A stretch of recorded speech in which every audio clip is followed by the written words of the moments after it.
Welcome back to the Nancy Levin Show. I am so honored today to be here with my very dear friend, David Kessler. So for any of you who may not know, David is one of the world's foremost experts on grief and loss. And he is the author of 6 books, including his latest, Finding Meaning, the Workbook. And we will be talking all about that today.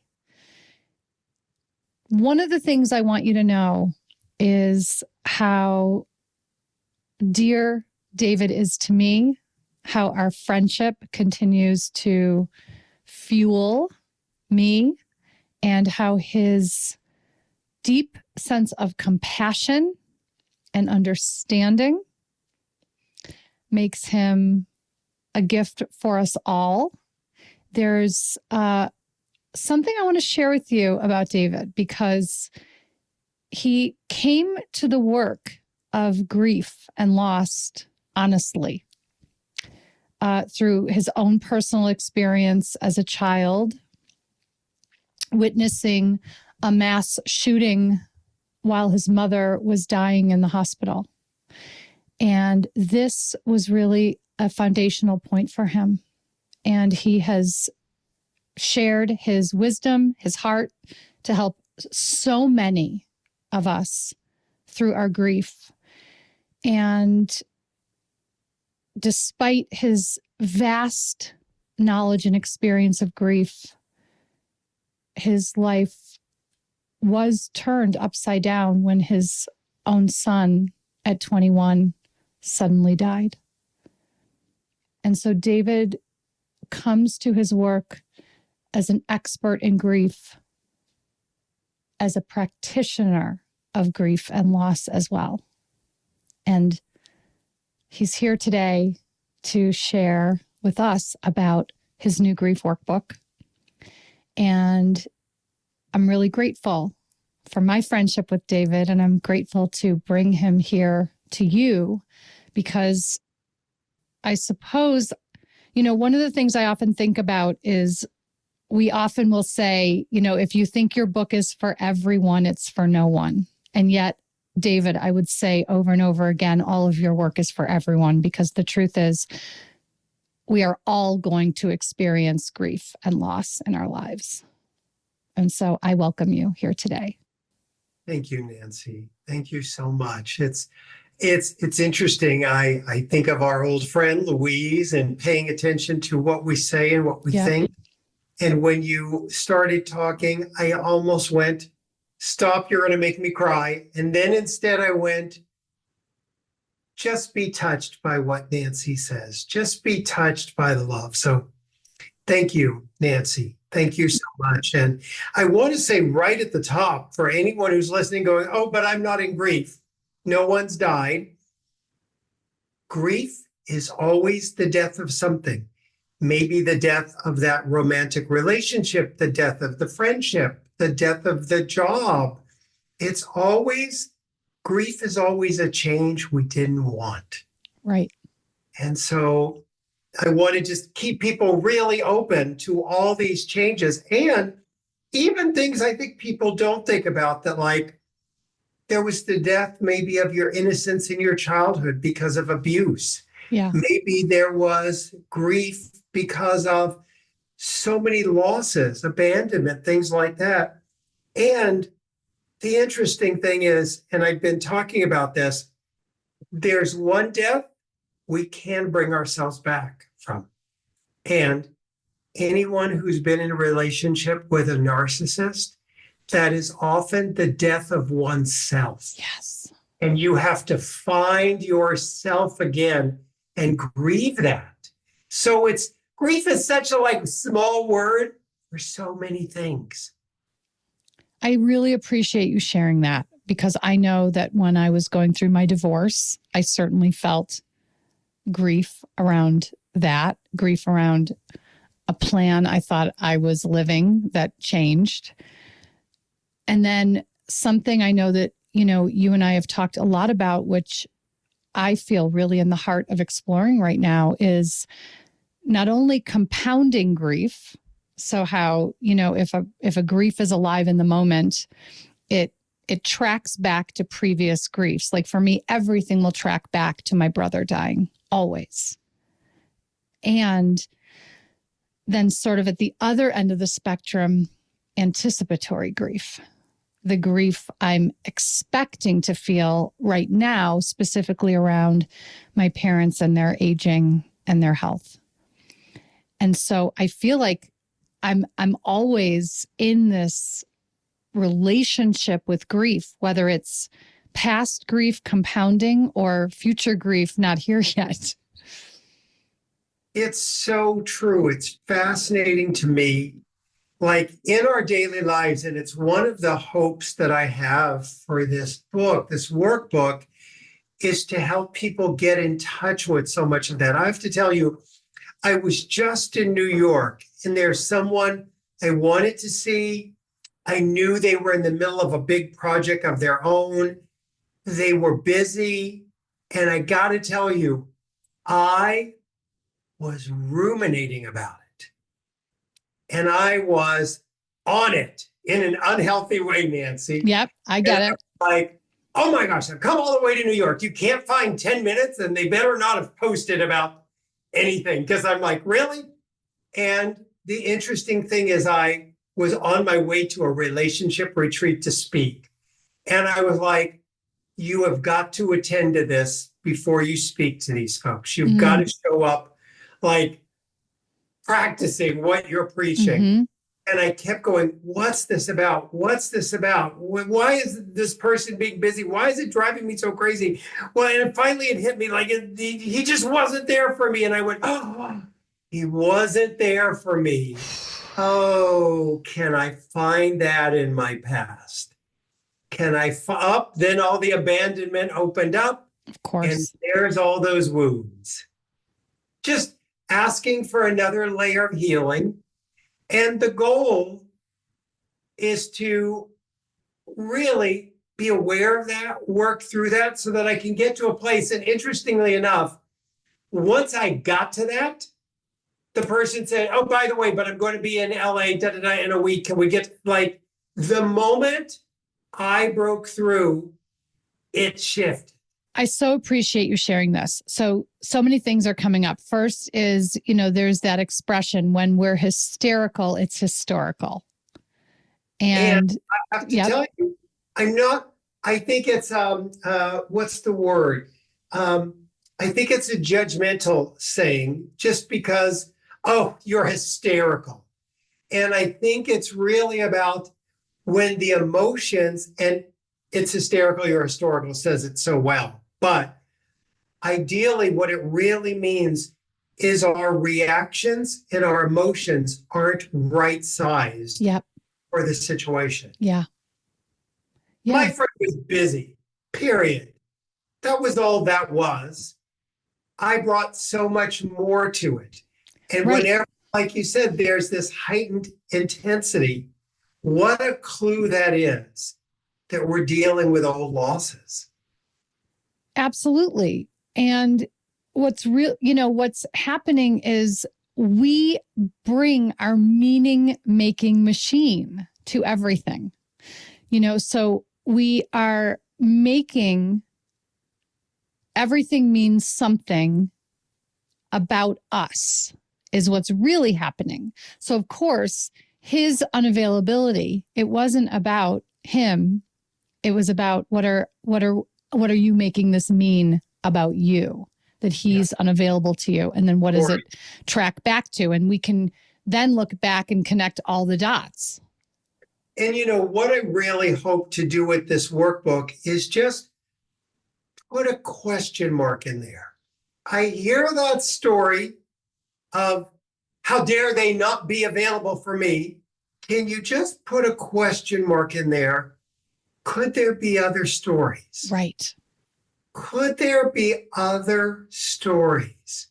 Like if we just played with reframing that, and I was raised with unhealthy people. who, look, my father, I remember him ripping the cabinets off our kitchen once when I was trying to get away from him with his rage. My mother was bipolar. We would diagnose her as that now. And I'll tell you, I hold them dear in my heart because they are dear, wounded people. And that colored so many things. And so when I can just find options for other stories, which is what I didn't get in my childhood, I only had victimhood. Right. So if I can just open it up to the other stories, and I'm not even saying discount that one or change it, just be open to other possibilities that maybe there's many meanings, maybe there's many stories. And Nancy, I think the workbook gently helps walk people through all that. There's such a wonderful exercise about reframing our stories. Mm-hmm. How to tell our stories, not just the bad ones, but the good ones.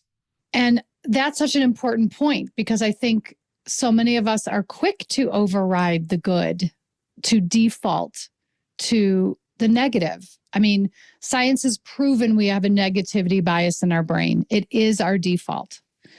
So the invitation needs to be consistently there for us to go and look for the positive. And those stories have been so ingrained in our neurons that it's actually challenging to cut a different pathway and to really look at, what if it's not because of me? What if it just happened? Someone's just busy. Things Right. happen. Right. Maybe it's not being done to me or about me. And can I begin to reframe that? Because listen, one of the things in the workbook, I talk about just the death of things, whether it's the death of the relationships or loved one. And if we can just begin to understand how often, and you've done this with me, Nancy, how often we make decisions from our abandonment. Right. How we create the next relationship. I mean, how many of us sit down and interview someone at dinner, like based on what went wrong in their old relationship, which is really, I'm going to chat with you about, are you going to hurt me that way too? Exactly. That's the old grief. It's the old grief. So two things that are coming to mind. One is, so this beautiful workbook, which is it safe to, shall I say it's a companion to Finding Meaning? How do you want to talk about that? It's a companion book, but you can start right with the workbook. Right. That's what I wanted to say. Anything, you can go right to the workbook and start. Exactly. And Nancy, it's got the theories, but it's got places for us to really tease out these thoughts, these beliefs that are holding us back. And that's what I love. I love interaction. I love experiential. And that is how I find this workbook to be. And what I got curious about as I was moving through the workbook is, why do you think it took you so long to create a workbook, a grief workbook? You've been at this for so long, decades, and you've written so many books. Why do you think now is the time for the workbook? Oh, God, Nancy, I'm always so honest with you. The idea of a workbook has come up before. Yeah. And there have been two people in my life, one person in the literary world, Yep. one other person in my life, and both of them shared something along the lines of, you're a serious writer, you don't do a workbook. It will actually hurt your literary career. And thank goodness I've arrived at the age and the wisdom where I go, am I committed to my ego or am I committed to helping people? And I am committed to helping people. Mm. I mean, whatever. I mean, Yeah. I want it like that's, if I want anything, I want to go to sleep at night thinking I've done something to help people. I, as always, appreciate your truth, your honesty. And right. I mean, and the thing is that this workbook really is an invitation to roll up our sleeves, to step in, to really examine ourselves, to bring the self-inquiry, to experience self-discovery. I love this workbook. I mean it. And I have myself just recently published 2 journals, which really are workbooks. Hayes just didn't want to call them workbooks, but they really are. And I love the roll up your sleeves approach and invitation to be able to actually dive in and get to the bottom of something with myself. And you're one of those people in my life that, like, as I was contemplating that and knowing in my heart I wanted to do this, I was like, Nancy does this. She's got an amazing career. She's well loved and respected. There was just something crazy about it. And I'm so glad I moved to the other side of it. Me too. And I actually just want to highlight something that we were talking about just before we hit record. So the grief workbook that we are talking about, tell everyone where to find it, because we have discovered there are some copycats out there. Praise. This is our new age of AI. Yes. Apparently, when a book is successful, like Finding Meaning, they will use AI to just come up with an instant workbook. Yep. Look, Nancy, if someone had written a workbook and I opened it up and it was amazing, it'd be one thing. But there's question in the AI books that aren't even about grief. Right.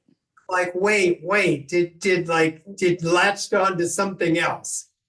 And so I want to make sure people get to the right place. Yes. We have a site set up called griefbook.com. And from there, you can get to the Amazon link, the Barnes & Noble link, the independent bookstore, and it shows you what the book looks like. It is the book that has the full teal cover. The whole book is teal, except no imitation. Except no imitations. I know. And of course, imitation is a form of flattery. And right, like we were saying before, that we're supposed to take this as a good sign that the book is being copycatted. Yes. I want people to get to the one that I know is going to help them. Correct. So griefbook.com. And by the way, if they go there, get the book now, they're also going to get a free 3-part class with me. So we'll do a little of the book together. I love that you're doing that. That's really cool. So everyone listening, if you are listening to this right now in real time as this drops, you've got an awesome opportunity when you order the new book, which is the Finding Meaning, the workbook, from griefbook.com. With the author, David Kessler. Yes, by the author, David Kessler. You are also going to get a 3-part, right, you're going to get a 3-part workshop with him. That's fabulous. Great. The other thing that's interesting is I often say to people, to post something about grief, and it can be about this book. I would love that, but it could also just be any kind of grief quote. There's a million of them on my Instagram and Facebook, TikTok, and all that. But people always say to me, I don't know anyone in grief. And I go, you don't know anyone who's going through a breakup, a divorce, a betrayal, dealing with their past, dealing with old wounds, has the loved one died? And they're like, no, not really. And I go, I dare you to post. We're going to see who in your life has it. So people could post griefbook.com and they're going to see who in their life is in grief that they didn't know about.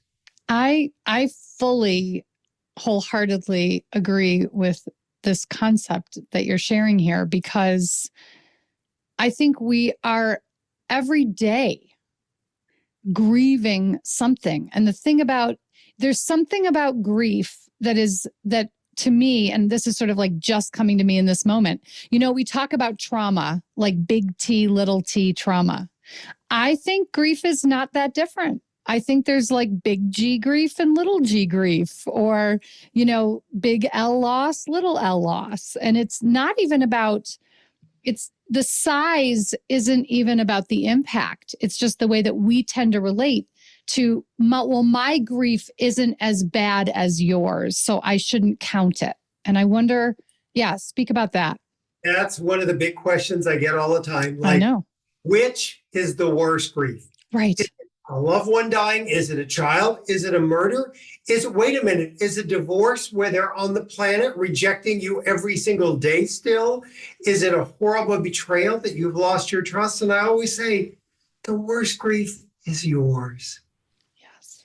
It's your grief. Yes. Forget everyone else's grief in comparison. When we're in comparison, we're in our mind, and we don't have a broken mind. We have a broken heart. Yeah. And that's where we need to attend to it from. Yeah. And then once we can have compassion for ourselves in that experience, that allows us to expand our compassion to others. And yeah, absolutely. Absolutely. You show up differently, but we all have to heal ourselves first. Yeah. And the fascinating thing about it is so many people don't realize, well, yes, I had some old losses, or I have a relationship that I've gotten over. I put in things in the book like a reaction checklist. Yes. I put in there a disloyalty checklist. I mean, if you don't think some of these things are still running your life, go through a couple of those checklists and you'll go, oh, it's time to identify this and shift it. But we don't know that. We didn't know it. We didn't know how, if we discovered it, how to change it. So that's what I'm hoping the workbook does. And, the other thing that I just want to say that I loved about doing it, we've heard of Joseph Campbell's hero's journey. If you haven't, you've seen it. It's Star Wars. It's the Hunger Games. It's any movie you've seen. Pretty much. And, it's an archetypal old story. And it is about, just think about Star Wars. Star Wars begin, Luke's parents are killed. You go into the dark night. You refuse all. You don't, all of that. We all go into our dark nights of grief and loss. And I put in the book, The Hero's Journey, did it with Star Wars. And then I invite people to do their own hero's journey. Yes. I want people to understand horrible things have happened to you. It is brutal. I mean, I think of me between father's beating, mother's neglect, sexual abuse, mother dying, a shooting, then my own son dying. I mean, I hope to be evidence that no matter what you've been through, and oh my gosh, the relationships that have gone wrong, but I want to be evidence for people that no matter what you've been through, there's still healing. And healing does not mean forgetting. Healing means the event no longer controls us. Right. And so I try to walk people through to see you are not a victim of your life, even though you may have been severely victimized. Yes. You are actually the hero. And it's actually your story. But the hero's journey is at the end because I need to guide people through excavating the pain to get to realizing they are the hero of their journey, of their story. I'm really moved by this piece here. And, it brings me back to thinking about when you were first writing Finding Meaning, and that you had because of your work with Elizabeth Kubler-Ross, you had this new stage of grief. You created this new stage of grief, finding meaning, and how that element supported you in the loss of your son specifically. And I knew meaning was important. I'd read Viktor Frankl's work, Mm-hmm. Man's Search for Of Meaning. course. I'm trying to really connect the dots. Yeah. And, when people hear meaning, and by the way, I'm so honored the Kubler-Ross family Yes. gave permission to add a sixth stage to her iconic stages. And I always hear Elizabeth whispering, tell them the stages aren't linear. Right. Yes, they're not linear. And the thing that goes wrong with meaning is people go, meaning? There's no meaning in a betrayal, in a horrible divorce, in a death, in an accident, in shootings. There's no meaning in those things. And I'll go, so true. Meaning is not in the horrible event. Meaning is in us. It's what we do after. Right. Right.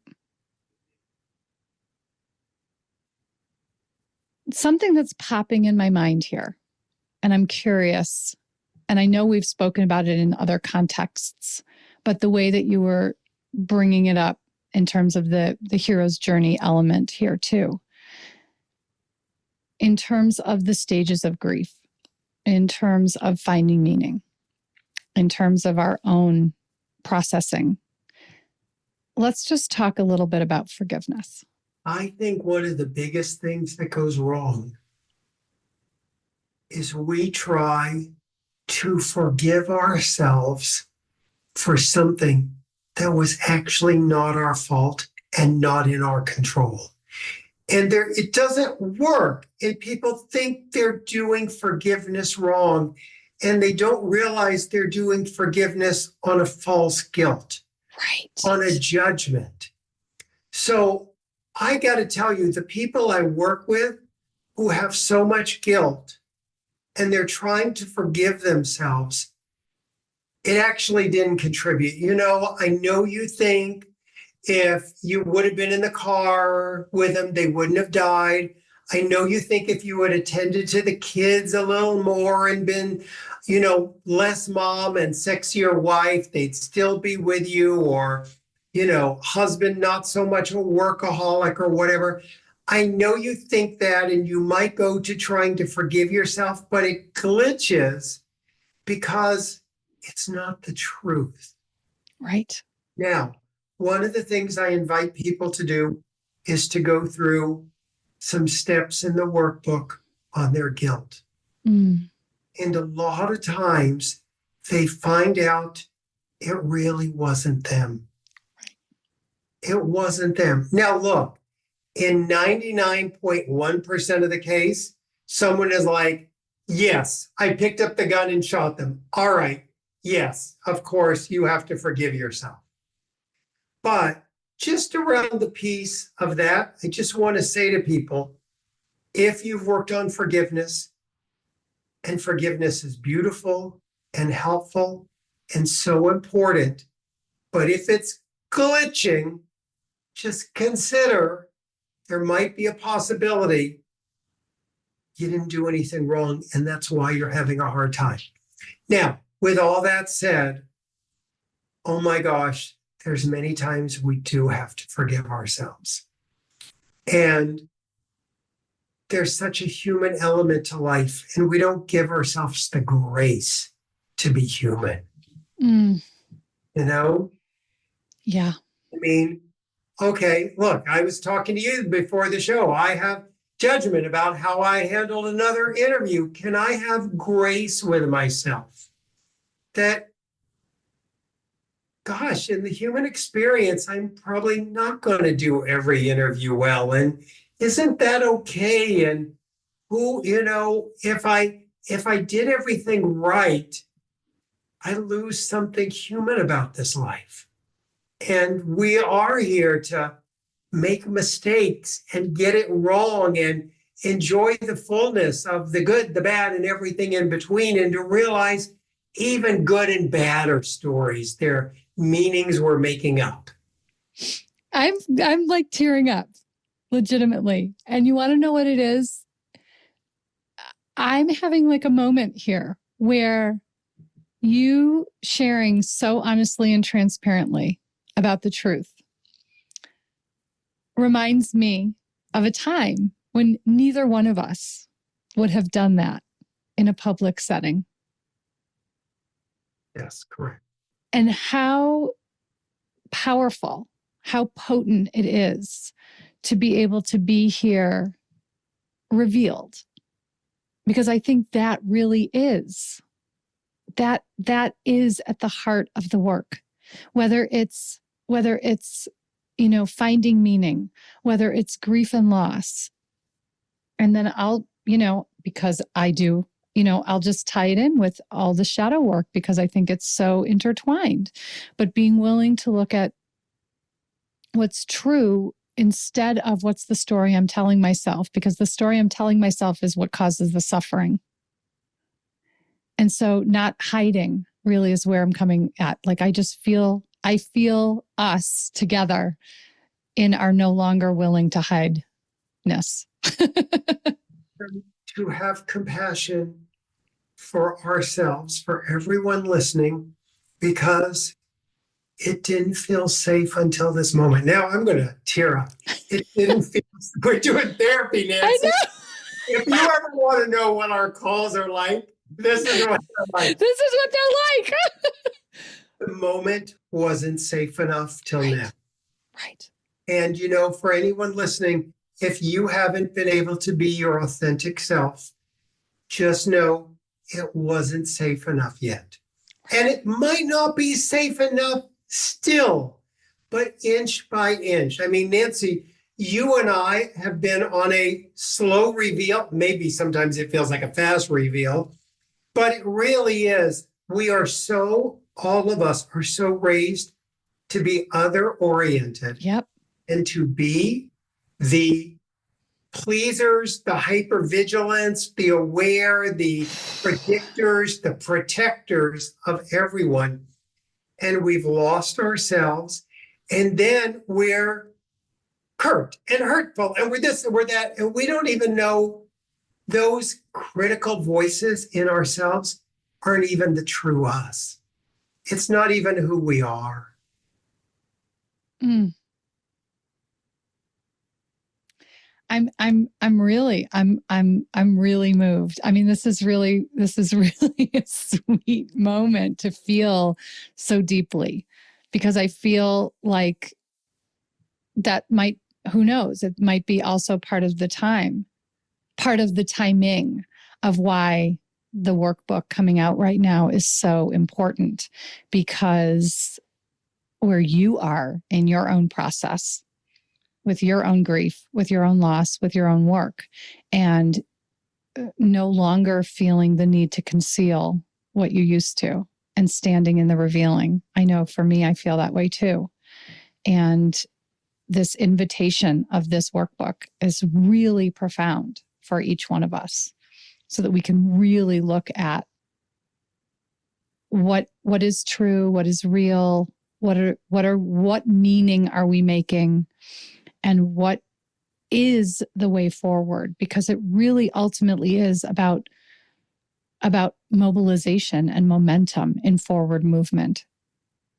And to recognize, if you're listening, if any of this is resonating, it probably means you're ready. You're strong enough.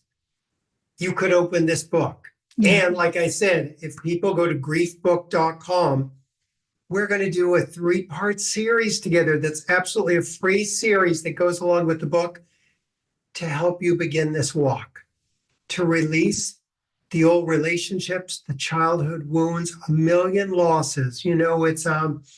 It's just, a million tears, as they say, that have been inflicted upon all of us.